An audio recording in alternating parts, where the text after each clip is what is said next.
Sebuah lubang misterius tiba-tiba muncul di tengah jalan Poros Maros Bone, tepatnya di Dusun Labuaja, Kecamatan Cenrana, Kabupaten Maros, Sulsel, pada Kamis, 24 April 2025, dini hari. Kepala Desa Labuaja, Asdar, menjelaskan bahwa lubang tersebut memiliki diameter sekitar 70 cm di permukaan, namun kedalamannya mencapai 8-10 meter. Lebih mengkhawatirkan lagi, bagian dalam lubang ternyata melebar hingga 5-6 meter. Sebagai langkah darurat, pihak desa telah memasang pembatas di sekitar lubang untuk mencegah pengendara melintas dan terjebak. Asdar berharap perbaikan segera dilakukan agar akses Jalan Maros Bone tidak terputus. Sementara itu, pejabat pembuat komitmen, PPK, 31, Balai Besar Pelaksanaan Jalan Nasional, BBPJN, Sulsel, Irwan R., mengungkapkan bahwa ruas Jalan Maros Batas Kabupaten Bone memang melintasi kawasan karst yang rawan terbentuknya ponor, yaitu lubang atau bukaan alami tempat masuknya air ke sistem bawah tanah.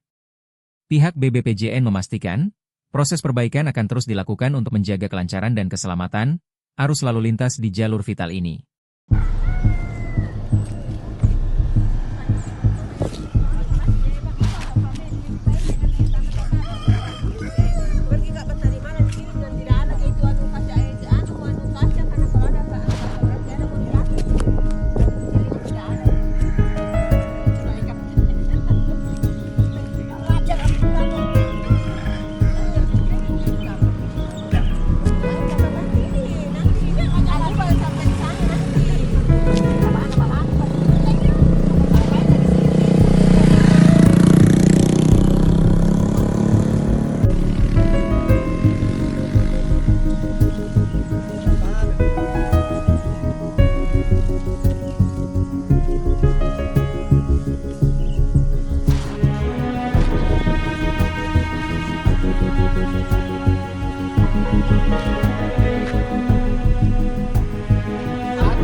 Download Tribun X sekarang, menghadirkan lokal menjadi Indonesia.